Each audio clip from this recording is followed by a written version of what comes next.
Praise the lord. పిల్లరా, ఈ యొక్క ఉదయకాల సమయంలో దీని వాక్యాన్ని చదువుకుందాం. 2వ రాజుల గ్రంథము 6వ అధ్యాయం 16వ వచనం. 2 Kings chapter 6 and verse 16. అతడు భయపడవద్దు, మన పక్షంలో ఉన్నవారు వారికంటే అధికులై ఉన్నారని చెప్పి, and he answered, fear not, for they that be with us are more than they that be with them. యేసు ప్రభువారి యొక్క అతి శ్రేష్టమైన నామంలో పిల్లరా మీ అందరికీ శుభమును తెలియజేస్తున్నాను. మరి యొక్క నూతన ఉదయకాల సమయాన్ని బట్టి దేవునికి కృతజ్ఞత ఆశలు చెల్లించుకుందాం. ఇక్కడ ఎలీషా అంటున్నటువంటి చక్కని మాట, భయపడవద్దు, మన పక్షంలో ఉన్నవారు వారికంటే అధికులై ఉన్నారని చెప్పాడు. పిల్లరా, ఈ మాటలు చెప్పాలంటే విశ్వాసం కావాలి. ఎలీషా విశ్వాసము ఎంత గొప్పదంటే, ఏ సమయంలో అయినప్పటికీ కూడా దేవుడు నా పక్షం ఉన్నాడు కాబట్టి లోకమంతా ఒకటైనా నేను బలవంతుడను అని ఆ ధైర్యంతో దేవుని కొరకు గొప్ప కార్యం చేస్తున్నాడు. నా ప్రియ సహోదరి, ఉదయకాల సమయంలో ఎలీషాకు ఉన్నటువంటి ఆ విశ్వాసము మనకున్నట్లయితే మనము కూడా పరిస్థితులు బట్టి కలత చెందము కానీ దేని వైపు చూసి బలవంతులుగా ఉంటాం. ఇక్కడ చూసినట్లయితే సిరియా రాజు ఇశ్రాయేల్ ప్రజల మీదకి యుద్ధానికి రావాలని ఆశపడతాడు. అందుకు ఆయా ప్రాంతాల్లో తన సైన్యాన్ని పంపిస్తూ ఉంటాడు.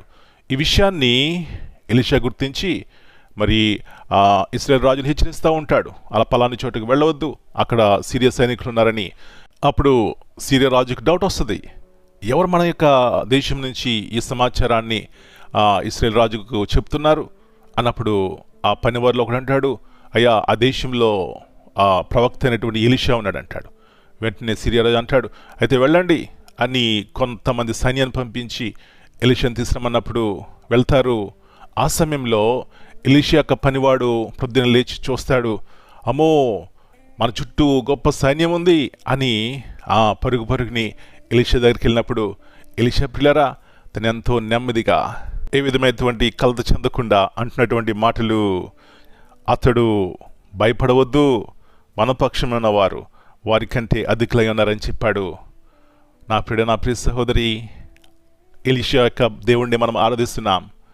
మనము కూడా చుట్టూరు ఎంత సైన్యం ఉన్నా, ఎలాంటి పరిస్థితులున్నా, మన జీవితాల్లో మన కుటుంబాల్లో ఒకవేళ మనము ఓర్చుకోలేనటువంటి శ్రమ, ఇరుకు, ఇబ్బంది అయినా మన పక్షంలో ఉన్నవాడు ఆశ్చర్యకరుడండి, ఆలోచనకర్త అండి, బలవంతుడైనటువంటి దేవుడు.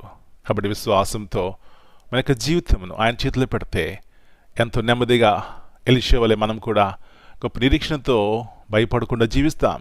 అలాంటి కృప ఉదయకాల సమయంలో మనందరికీ దేవుడు దయచేయునుగాక. ప్రార్థన చేసుకుందాం. ప్రభువైన దేవా, జీవముల తండ్రి, మరి నూతన ఉదయకాల సమయాన్ని బట్టి మీకు వందనాలు చెల్లిస్తున్నాం. ఎలీషా అన్నటువంటి మాటలు మేము కూడా అనాలని మీరు ఆశపడుతున్నారు. అవును ప్రభువా, మేము సేవిస్తున్న దేవుడు సజీవుడవు.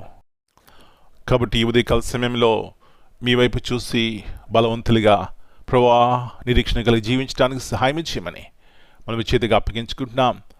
ప్రభువా, ప్రతి ఒక్క అపాయం నుంచి కీడిని తప్పించి ప్రభువారిని ఆత్మతోనూ సత్యంతోనూ ఆరాధించడానికి కృప దయచేయమని మరొకసారి మీ యొక్క ఉన్నతమైనటువంటి పిలుపునకు తగినట్లుగా జీవించడానికి సహాయం చేయమని యేసు ప్రభువారి అతి శ్రేష్టమైన ఘనమైన నామమును బట్టి ప్రార్థన చేస్తున్నాను తండ్రి.